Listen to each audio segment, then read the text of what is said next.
15 अगस्त 2025 को भारत के प्रधानमंत्री श्री नरेंद्र मोदी लाल किले पर दिए जाने वाले अपने भाषण में ये बोलते हैं कि अब उनकी सरकार जीएसटी रिफॉर्म्स करने जा रही है और आने वाले टाइम में काफी सारी चीजें सस्ती हो जाएंगी। इसके बाद मीडिया में स्पेकुलेशंस उठने लगते हैं और 22 सितंबर 2025 को जीएसटी 2.0 लागू कर दिया जाता है, जिसके बाद काफी सारी चीजों के प्राइसेस थोड़े थोड़े घट चुके हैं। लेकिन जिस कैटेगरी पे या फिर जिन चीजों पे सबसे ज्यादा बज़ क्रिएट हुआ या जिन पे सबसे ज्यादा बेनिफिट्स मिले हैं इन जीएसटी कट्स के, वो हैं गाड़ियों की कीमतें नए जीएसटी रिफॉर्म्स के बाद बहुत ही ज्यादा तेजी से गिरी हैं और हर कंपनी एड कैंपेन्स या फिर ऑर्गेनिकली आप तक ये बात पहुंचाने की कोशिश कर रही है कि जीएसटी रेट्स की वजह से जो प्राइसेस कम हुए हैं गाड़ियों के, उसका सीधा सीधा फायदा आपको मिलेगा, यानी कि ये फायदा सीधा सीधा उनके बायर्स को पहुंचाया जाएगा। जीएसटी रिफॉर्म्स की वजह से कार्स के प्राइसेस लाखों में कम हुए हैं और मोटरसाइकिल्स के प्राइसेस हजारों में। लेकिन इन गाड़ियों के बीच में एक ऐसा सेगमेंट भी है जहां पर इन रिफॉर्म्स का फायदा तो नहीं हुआ बल्कि नुकसान हुआ है, और वो है 350 सीसी से ऊपर की मोटरसाइकिल्स का सेगमेंट। और इस बारे में इंटरनेट पर बहुत ही कम लोग बात कर रहे हैं, जबकि बात होनी चाहिए, क्योंकि ये 350 सीसी की मोटरसाइकिल्स के प्राइसेस बढ़ने की वजह से इंडियन टू व्हीलर मैन्युफैक्चरर्स काफी ज्यादा डिमोटिवेट हो सकते हैं और इंडिया मैन्युफैक्चरिंग के मामले में काफी पीछे जा सकता है। लेकिन ऐसा कैसे?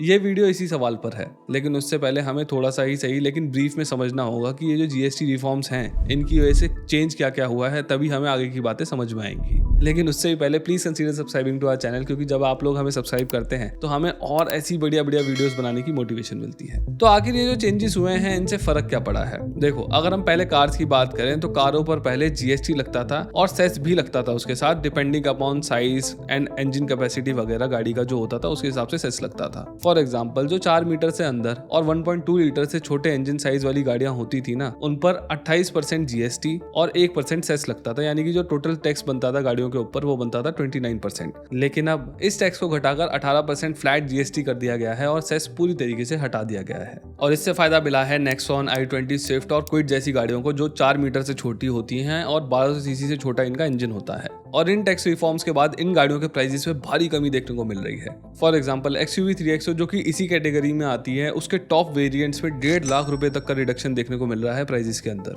वैसे ही अगर हम स्मॉल डीजल कार्स की बात करें तो उन पर पहले जीएसटी और सेस मिलाकर टोटल 31% टैक्स लगता था, लेकिन अब इसको भी घटाकर सिर्फ 18% जीएसटी कर दिया गया है। और इससे अल्ट्रोस डीजल जैसी छोटी और प्रैक्टिकल डीजल गाड़ी के प्राइसेस पर 80,000 रुपए से लेकर 1,12,000 रुपए तक का डिफरेंस देखने को मिल रहा है, यानी कि इतने प्राइसेस कम हुए हैं। इसके बाद अगर हम बड़ी गाड़ियों की बात करें, यानी कि ऐसी गाड़ियां जिनका इंजन 1.5 लीटर से बड़ा है, लेंथ 4 मीटर से बड़ी है और ग्राउंड क्लियरेंस 170 mm से ज्यादा है, तो ऐसी गाड़ियों पर पहले 28% जीएसटी लगता था और 17 से 22% तक सेस लगता था, यानी कि जो इनका टोटल टैक्स होता था पहले वो 45 से 50% तक पहुंच जाता था। लेकिन अब इन रिफॉर्म्स के बाद इन पर फ्लैट 40% जीएसटी लगा दिया गया है और सेस कोई भी नहीं लगेगा, यानी कि इन गाड़ियों पर लगने वाले टैक्सेस में हमें 5 से 10% तक की भारी छूट देखने को मिल रही है। और इसका फायदा फॉर्च्यूनर जैसी बड़ी गाड़ियों को बहुत ज्यादा मिला है, क्योंकि फॉर्च्यूनर के जो प्राइसेस हैं वो 3 लाख रुपए से लेकर 4 लाख रुपए तक कम हो गए हैं। और जो लग्जरी कार्स हैं उन पर भी हमें 40% वाला टैक्स स्लैब ही देखने को मिलेगा, और उनके प्राइसेस तो इसकी वजह से बहुत ही ज्यादा गिर गए हैं। क्योंकि क्या है, जैसे जैसे गाड़ियों के प्राइसेस बढ़ते हैं वैसे ही ये जो 5 से 10% वाला टैक्स का डिफरेंस है ना, ये भी नंबर में बढ़ता चला जाता है। और अगर मैं इसका एक एक्सट्रीम एग्जांपल दूं तो जो रेंज रोवर SV LWB है वो पहले 4.5 करोड़ रुपए के आसपास कॉस्ट करती थी, लेकिन इन जीएसटी रिफॉर्म्स के बाद इस गाड़ी का प्राइस गिरकर 4 करोड़ 20 लाख पर आ गया है, यानी कि 30 लाख का सीधा फायदा मिल रहा है। एंड अगर हम गाड़ियों के बाद टू व्हीलर्स की बात करें तो यहाँ पर जीएसटी पहले 28% फ्लैट लगता था, लेकिन अब ये गिरकर 18% हो गया, तो यहाँ पर भी काफी भारी छूट मिली है। लेकिन यहाँ पर एक एक्सेप्शन है, ये बेनिफिट 350 सीसी से बड़े इंजन वाली मोटरसाइकिल्स को नहीं मिलेगा, बल्कि उनके लिए तो उल्टा नुकसान हुआ है, क्योंकि पहले 350 सीसी वाली मोटरसाइकिल पर 28% जीएसटी प्लस 3% का सेस लगता था, यानी कि टोटल 31% टैक्स लगता था। लेकिन ये टैक्स अब बढ़ाकर 40% कर दिया गया है, क्योंकि सरकार का मानना यह है कि ये जो बड़े इंजन वाली मोटरसाइकिल्स होती हैं ये लग्जरी या फिर हाई एंड कैटेगरी में फॉल होती हैं। और अगर यही मानकर टैक्स बढ़ाया गया है तो मेरे हिसाब से ये थोड़ा सा इनजस्टिस है, और वो कैसे, उस पर मैं बस थोड़ी सी देर में आता हूँ। देखो, भारत दुनिया की सबसे बड़ी टू व्हीलर मार्केट है, लेकिन इस फैक्ट के बावजूद भी इंडिया के अंदर 350 सीसी से बड़े इंजन वाली मोटरसाइकिल्स पूरी मार्केट के अंदर सिर्फ 1 से 2% ही कंट्रीब्यूशन रखती हैं, यानी कि 98% जो लोग इंडिया के अंदर मोटरसाइकिल्स खरीद रहे हैं वो छोटे इंजन वाली मोटरसाइकिल्स हैं। और इसीलिए कई लोग ये आर्गुमेंट लेकर आ रहे हैं कि इतनी छोटी मार्केट वाले सेगमेंट में प्राइसेस अगर बढ़ भी गए तो क्या ही फर्क पड़ता है, इसके अलावा सरकार बड़े इंजन वाली मोटरसाइकिल्स को लग्जरी या फिर हाई एंड कैटेगरी में रखते हैं, जैसे अभी मैंने आपको थोड़ी देर पहले बताया ही था। और इसीलिए इन दो वजहों की वजह से मेरे हिसाब से सरकार इस टैक्स को जस्टिफाइबल मान रही है जो इन मोटरसाइकिल्स पे बढ़ाकर लगाया गया है। लेकिन अगर ऐसा ही है तो फिर लग्जरी कार्स पे टैक्सेस को 50% से घटाकर 40% कैसे कर दिया गया, कैसे वो जस्टिफाइबल है? क्योंकि अगर सिर्फ 3 लाख रुपए में आने वाली हिमालयन 450 पर टैक्सेस हाई एंड व्हीकल के नाम पर बढ़ाकर लगाए जा सकते हैं, तो फिर 1 करोड़ रुपए में आने वाली मर्सिडीज पे ये कम कैसे हो गए? मेरे ख्याल में तो ऐसे बहुत सारे लोग होंगे जो इस 3 लाख रुपए की मोटरसाइकिल को अफोर्ड कर सकते होंगे, लेकिन ऐसे बहुत ही कम लोग होंगे जो इस 1 करोड़ रुपए की गाड़ी को खरीद सकते होंगे। माना कि बड़े इंजन वाली मोटरसाइकिल्स की मार्केट छोटी है, लेकिन क्या ये इतनी छोटी है? 2024 में लगभग 2 करोड़ टू व्हीलर्स बिके थे इंडिया के अंदर, और उसमें से अगर 2% बड़े इंजन वाली मोटरसाइकिल थी तो उनका नंबर भी 4 लाख यूनिट्स का निकल कर आता है। तो मेरे हिसाब से सिर्फ इस रीजन की वजह से बड़े इंजन वाले टू व्हीलर्स पे टैक्सेस नहीं बढ़ाने चाहिए, ये सेंस नहीं बनाता। यानी कि इतनी छोटी मार्केट भी नहीं है और सिर्फ इस वजह से या फिर लग्जरी वाला टैग देकर इनके ऊपर टैक्सेस नहीं बढ़ाने चाहिए। अब मान लिया कि इन टैक्सेस की वजह से सरकार को थोड़ा बेनिफिट ज्यादा हो जाएगा, लेकिन इससे होने वाले लॉन्ग टर्म नेगेटिव इफेक्ट के बारे में भी तो सोचना चाहिए। इससे लिटरली हमारे देश की मैन्युफैक्चरिंग और भारत की मोटरसाइकिल कंपनीज के एम्बिशंस सफर करेंगे। अच्छा, एक बात बताओ, जब आप इंडिया की किसी भी मैन्युफैक्चरिंग इंडस्ट्री को ध्यान से देखते हो तो आपको कौन सी ऐसी इंडस्ट्री दिखाई देती है जो जेन्युइनली बहुत ज्यादा अच्छा काम कर रही है? Two wheeler industry, right? India के खुद के मैन्युफैक्चरर इतनी अच्छी क्वालिटी के टू व्हीलर्स बनाते हैं कि भारत के लोग इन्हें बाहर के मैन्युफैक्चरर्स के ऊपर रखते हैं और इनको उनसे ज्यादा खरीदते हैं। लेकिन अगर सिर्फ इन 40% टैक्सेस की वजह से भारत के लोग इन बड़े इंजन वाली मोटरसाइकिल्स को लेना कम कर देंगे तो इससे इंडियन टू व्हीलर मैन्युफैक्चरर्स काफी ज्यादा डिमोटिवेट हो जाएंगे। और ऐसा इसलिए क्योंकि R&D पर बहुत ही ज्यादा पैसा लगता है और इंडियन मैन्युफैक्चरर्स बड़े इंजन वाली मोटरसाइकिल्स भी बहुत कम प्राइसेस पे बेचते हैं। And after new GST reforms इनके प्राइसेस ठीक ठाक बढ़े हैं। जैसे कि जो पल्सर NS 400 है वो सिर्फ 1,92,000 रुपीज की आया करती थी पहले, लेकिन बढ़े हुए GST की वजह से इस मोटरसाइकिल के प्राइसेस 14,000 रुपए बढ़ गए हैं।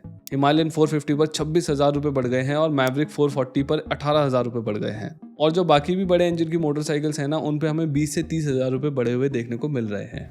जैसे रॉयल एनफील्ड की 650 सुपर मीटियोर 3.72 लाख रुपीस में मिला करती थी, लेकिन अब इसका प्राइस सीधा 4.05 लाख रुपीस पे पहुंच गया है। क्या आपको लगता है कि रॉयल एनफील्ड या फिर BSA की तरह और कोई मैन्युफैक्चरर आपको 650 सीसी की मोटरसाइकिल 3.25 या फिर 3.5 लाख रुपीस की रेंज में दे सकता है या फिर दे रहा है?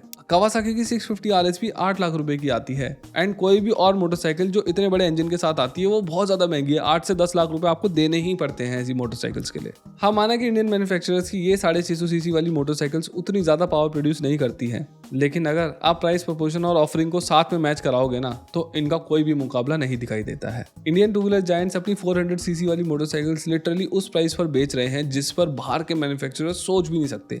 2-2.5 लाख रुपए में भी इंडियन मैन्युफैक्चरर्स की 400 सीसी वाली मोटरसाइकिल आपको आराम से मिल जाती है, और वो भी एस्पिरेशनल वैल्यू के साथ जो कि Chinese two wheeler manufacturers lack करते हैं।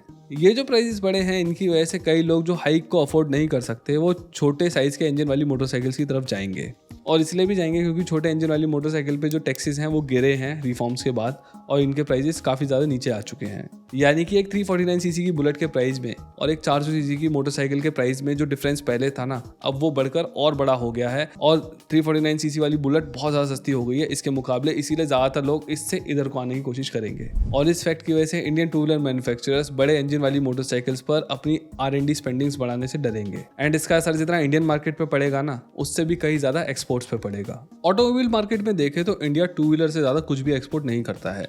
2024 में इंडिया से 40 लाख टू व्हीलर्स को एक्सपोर्ट किया गया था और इन्हें mainly African countries, Latin American countries और एशियन कंट्रीज के अंदर एक्सपोर्ट किया गया था। और इंडियन मैन्युफैक्चरर्स अपने बड़े साइज के इंजन वाली मोटरसाइकिल्स को वेस्टर्न मार्केट के अंदर भी डालना चाहते हैं, वहां पर भी बेचना चाहते हैं। जैसे कि रॉयल एनफील्ड USA के अंदर प्रेजेंट है और वहां पर अपनी मोटरसाइकिल ज्यादा बेचना चाहता है। BSA जो है वो यूरोपियन मार्केट के अंदर प्रेजेंट है, और ऐसे ही ये सिलसिला आगे बढ़ता जाएगा और हमारे जो टू व्हीलर्स हैं वो ज्यादा से ज्यादा वेस्टर्न मार्केट और मैच्योर मार्केट्स के अंदर अपनी मोटरसाइकिल्स बेचा करेंगे। लेकिन जापानीज और वेस्टर्न ब्रांड्स के अगेंस्ट जो हमारी स्ट्रेंथ है, यानी कि सस्ती पर क्वालिटी मोटरसाइकिल्स बेचना, उसे हमें बरकरार रखना होगा, तभी हम ये कर पाएंगे। और वो तभी हो पाएगा जब भारत की डोमेस्टिक मार्केट में ये मोटरसाइकिल्स ज्यादा बिकेंगी। तो मेरा मानना तो ये है कि जो सरकार ने टैक्सेस कम करे हैं वो एक बहुत ही ज्यादा अच्छा स्टेप है, लेकिन मैं ये मानता हूँ कि बड़े साइज के इंजन वाली मोटरसाइकिल्स पर इसको कम करना चाहिए बढ़ाने के बजाय। तो यही थी आज की वीडियो। अगर आपको मेरी वीडियो पसंद आई तो please consider subscribing to our channel. इस वीडियो को लाइक करिए, शेयर करिए। और हमारा एक कोर्स भी है जहाँ पर मैंने बहुत ही डिटेल के अंदर इसी तरीके की इंफोटेनमेंट वीडियोस के लिए स्क्रिप्ट लिखने के बारे में और रिसर्च करने के बारे में बहुत ही डिटेल में समझाया है। आपका नीश कोई भी हो, आप इस कोर्स को कर सकते हो और इंफोटेनमेंट वीडियोस के बारे में रिसर्च करना